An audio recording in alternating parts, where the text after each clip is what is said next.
আপনাদেরকে যদি প্রশ্ন করা হয় যে আমরা যে উজু করে মসজিদে আসলাম, এই উজু ভঙ্গের কি কি কারণ রয়েছে, আমরা অনেকে বলতে পারবো।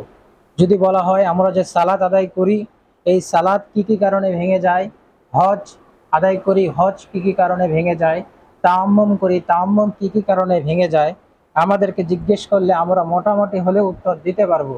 কিন্তু যদি আমাদেরকে প্রশ্ন করা হয় যে ইসলাম এবং ঈমান ভঙ্গের কারণগুলো কি কি, তো দেখা যাবে যে আমরা অনেকেই এর উত্তরটা দিতে পারবো না। তো এই যে আমাদের আমলগুলো ভঙ্গের যেমন কারণ রয়েছে, ঠিক তেমনই ভাবে ইসলাম এবং ঈমান ভঙ্গেরও কারণ রয়েছে।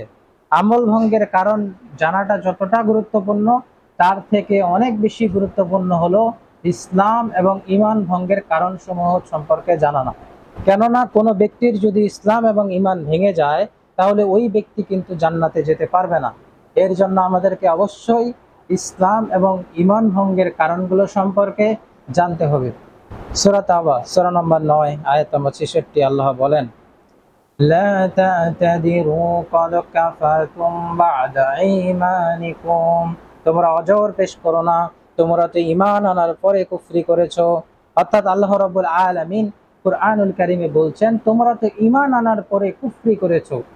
সূরা ইউসুফ সূরা নম্বর 12 আয়াত নম্বর 106 আল্লাহ বলেন, وما يؤمن أكثرهم بالله إلا وهم مشركون, অধিকাংশ মানুষ আল্লাহর প্রতি ঈমান আনা সত্ত্বেও মুশরিক।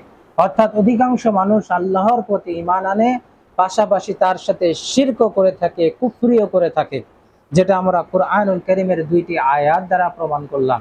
অর্থাৎ মানুষ ঈমান আনার পরেও শিরিক করে, ঈমান আনার পরেও কুফরি করে, যার কারণে তাদের ঈমান, তাদের আমল এগুলো নষ্ট হয়ে যায়। এখন আপনাদেরকে যদি আমি প্রশ্ন করি যে আমরা যে উজু করে সালাত আদায় করার জন্য এসেছি, এই উজুটা আমরা কতক্ষণ পর্যন্ত ধরে রাখবো? যতক্ষণ পর্যন্ত এখানে সালাত না শেষ হচ্ছে, সালাত শেষ করে যতক্ষণ পর্যন্ত না আমরা মসজিদ থেকে বের হচ্ছি, ততক্ষণ পর্যন্ত এই উজুটা কিন্তু আমাদেরকে ধরে রাখতে হবে। তাহলে আমরা যে ঈমান এনেছি, যে ঈমান নিয়ে আল্লাহ মৃত্যুবরণ করতে বলেছেন, এই ঈমানটা আমাদেরকে কতদিন পর্যন্ত ধরে রাখতে হবে? মৃত্যু পর্যন্ত আমাদেরকে আমাদের এই ঈমানটা ধরে রাখতে হবে। সূরা হিজর 15 নম্বর সূরা 99 নম্বর আয়াতে আল্লাহ বলেন, ওয়া'বুদু রাব্বাকা হাত্তা ইয়া'তিয়াকাল ইয়াকিন, আর ইয়াকিন আসা পর্যন্ত তুমি তোমার রবের ইবাদত করো। এখানে ইয়াকিন মানে হলো মৃত্যু। অর্থাৎ আমাদেরকে আমাদের রবের, আল্লাহ রাব্বুল আলামিনের ইবাদত করতে হবে যতক্ষণ পর্যন্ত না আমরা মারা যাচ্ছি। মৃত্যু পর্যন্ত আমাদেরকে আমাদের রবের ইবাদত করতে হবে। আল্লাহ রাব্বুল আলামিন ঈমানের সাথে আমাদেরকে মৃত্যুবরণ করার তৌফিক দান করুক, আমিন।